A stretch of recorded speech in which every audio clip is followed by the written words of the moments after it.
우리 동네 곳곳을 돌아보며 그 시절 울산의 시간을 다시 소환해보는 시간. 브라보 마이 울산 라이브. 안녕하세요. 조윤정입니다.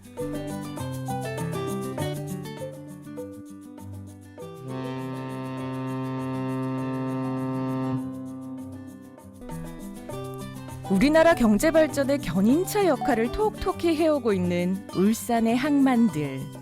수많은 이들의 열정과 땀이 서려 있는 이곳을 오늘 찬찬히 걸어볼 텐데요. 그런데 시간을 좀 더 거슬러 올라가 보려고 합니다. 울산의 항구들은 현재와 미래를 달리는 산업의 중심지지만 자연절경 그대로 많은 이들에게 영감과 휴식을 주던 시절도 있었죠. 그리고 그곳에서 전해져 내려오는 소중한 이야기들도 있습니다. 어쩌면 우리가 잊고 있었던 이야기일지도 모르겠어요. 울산 미포만의 현재와 과거를 오늘 함께 만나봅니다.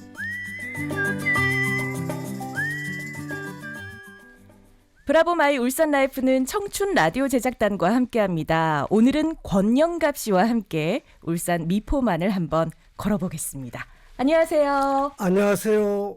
네, 반갑습니다. 청춘 제작단 창업학 박사 권영갑입니다. 네. 오늘은 항무지나 다름없었던 울산 미포만에 대해서 이야기를 전해드릴까 합니다. 이 산업단지 미포만이 아닌 또 설화와 전설이 서려 있는 옛 울산으로 여행 기대가 되는데 사실 미포만 주변이 경관이 워낙 뛰어나잖아요. 그만큼 네. 또 내려오는 전설도 꽤 많을 듯합니다. 네, 미포만 주변에 대해서 좀 알려드릴게요. 네. 방어진 반도의 동쪽은 활처럼 굽어져서 완만한 곡선을 그리고 있는 곳이 있는데 네. 이 작은 지형이 잘 발달되어 있어요. 경관이 정말 멋져서 울산의 해금강이라고 불리는 곳이에요. 네. 일산동, 전화동, 미포만 해안을 따라가 보면 작은 망곡들이 돌출되어서 작은 반도를 이루고 있는 다양한 모습을 볼 수 있답니다. 여기에는 댕바이, 용굴, 고늘개, 어풍대, 녹수구미, 홍상도, 낙하암, 파련암 같은 명소들이 많이 있어요. 네. 특히 미포만 바닷가에서 하전놀이 명소로 꼽히던 낙하백사와 녹수구미는 옛날 여인의 애절한 죽음에 얽힌 전설이 있다고 해요. 지금은 이제 조선소가 들어서면서 일부가 사라졌지만 네. 쌍바이만큼은 2017년에 대왕암 공원으로 이전되었어요. 그렇군요. 동구에서 아름다운 경치 좋은 곳 동구 팔경 중에서도 낙하백사가 정말 일품이었다고 해요. 이 얘기를 듣고 보니까 다시 한번 이 지역을 가서 다시 자세히 한번 살펴보고 싶다라는 생각이 드는데 진짜 얘기만 들어도 그 시절 옛 미포만은 정말 절경이 뛰어났겠다 싶은 생각이 들죠.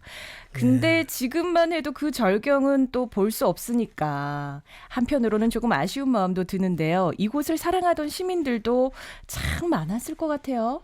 네, 그렇죠. 원래 낙하암은 바다 한가운데 우뚝 서 있던 바위였는데요. 네. 시간이 지나면서 파도가 밀어다 준 모래가 차곡차곡 쌓여서 이 주변이 백사장으로 변했지 뭐예요. 네. 그래서 하얀 모래밭 한가운데 덩그러니 서 있는 낙하암이 되었다고 합니다. 그렇군요. 70년대 초까지만 해도 이곳이 동구 주민들한테 아주 중요한 쉼터가 되었다고 해요. 네. 그때는 주민들이 여기서 하전놀이도 하고 학생들은 봄, 가을마다 학교 소풍을 즐기곤 했대요. 그렇습니다. 예, 예. 진짜 주민들의 쉼터이자 소풍 명소였던 주변이니까 그죠? 네.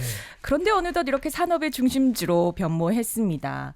70년대 이후 전국 곳곳에서 이 수많은 사람들이 미포 조선소로 몰려와서 그야말로 이 산업 일꾼으로 땀을 흘렸던 곳이 또 미포만 아니겠습니까? 네, 그렇습니다. 네.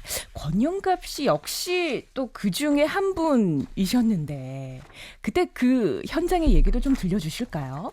예, 그 시절 실업계 고등학교 학생들이 실습을 통해 취업도 하고 네. 병력 특혜 덕분에 5년 동안 열심히 근무했던 동료들이 많았었는데 정말 그때 모습이 눈에 선하네요. 네. 그리고 직업훈련소에서 기능을 습득한 후 바로 현장에 투입됐던 시절도 생각나네요. 네. 저는 부모 형제들이 부산에 생활하고 있었고 저만 유일하게 울산에서 생활을 했는데요. 네. 방어진에서 부산까지 다니는 왕복 시외 버스는 정말 황금 노선이었다고 볼 수 있습니다. 오.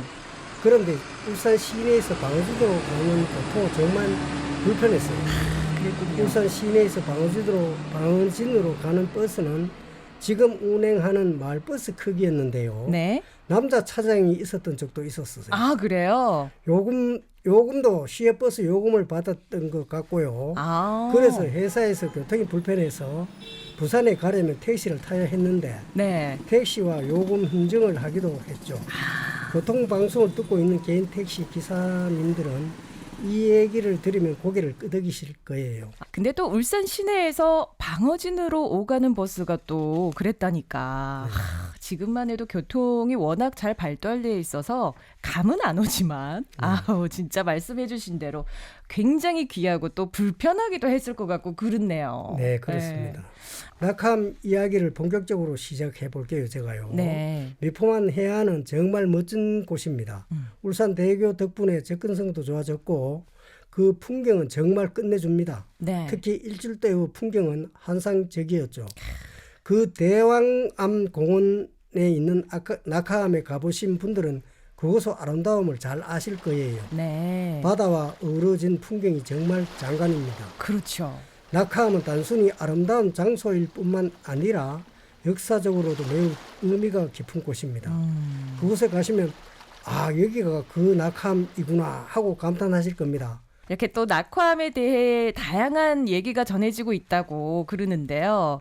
낙화암 하면 뭐 사실 제일 번뜩 떠오르는 건 백제 의자왕 삼천궁녀 이야기가 아닐까 싶어요. 네, 근데 네. 이 울산의 낙화암에는 어떤 전설이 내려오고 있는지 또 궁금해하실 것 같은데요. 네, 낙하암은 원래 미포만 백사장 서쪽에 있는 소나무 숲속에 자리 잡고 있었는데 네. 바위들이 동해를 향해 우뚝 솟아 있어서 멋진 경치를 자랑했다고 합니다. 네. 옛날 낙하암에는 이런 전설이 전해 내려오고 있습니다. 어느 고을의 수령이 정사는 돌보지 않고 매일 강기들과 함께 명승지를 돌아다니며 놀기만 했대요. 그 악행으로 인해 지방민들의 원성이 높아졌습니다. 이에 어린 기생 하나가 고을 수령의 악행을 막기 위해 붉은 치마를 뒤집어 쓴 채 바다에 뛰어들어 목숨을 바쳤다고 합니다. 네. 며칠 후 그 어린 기생의 붉은 치마 자락이 파도에 실려 미포 앞바다 바위섬에 걸리게 되었고 그들은 그 바위를 홍상도라고 불렀어요. 아. 또한 또 기생 녹색 소매 자락이 파도에 밀려 나온 포구를 지금 녹수금이라고 불렀다는 지명이 전해 내려오고 있습니다. 낙화암과 홍상도의 이 설화와 전설까지 지금도 뭐 생생하게 그 시대를 그냥 보고 있는 것 같은 느낌이 듭니다. 네. 여기서 끝내기가 너무 아쉬운데요. 다음 시간에 그래서 권영갑 씨 모시고 이번에는 일산해수욕장에 얽힌 옛 이야기를 더 나눠보도록 하겠습니다. 네, 감사합니다. 네, 다음 감사합니다. 기회에는 열심히 노력해서 더 알찬 방송을 하도록 하겠습니다. 고맙습니다. 네, 감사합니다. 26만 톤급 초대형 유조선이 울산 희은대 조선소가 완성 진수를 했습니다. 지난해 3월에 작수한 지 약 11개월 만에 완성한 이 배에는 연인원 100만 명의 노동력과 각종 철제 3만 5천여 톤이 투입됐는데 이 제1호선은 길이 345m, 너비 52m, 높이 62m로 크기는 서울에 있는 3.1빌딩의 3배나 되며 적재 능력은 서울시 600만 인구를 다 실을 수 있는 무게입니다. 오늘은 조금은 낯설게 느껴질 수도 있는 울산 미포만의 옛 이야기를 이렇게 들어봤습니다. 울산의 현재와 함께 과거를 돌아보고 그 역사에 귀를 기울여 보려는 자세. 우리 지역을 사랑하는 마음은 거기서 시작되는 게 아닐까 싶습니다. 울산의 드넓은 바다와 다양한 풍경을 떠올리기 좋은 계절이죠. 오늘은 울산 미포만에 담긴 여러 이야기를 함께 했습니다. 지금까지 제작 연출 조원아, 구성 김수진, 저는 조윤정이었습니다. 함께해 주신 여러분 감사합니다.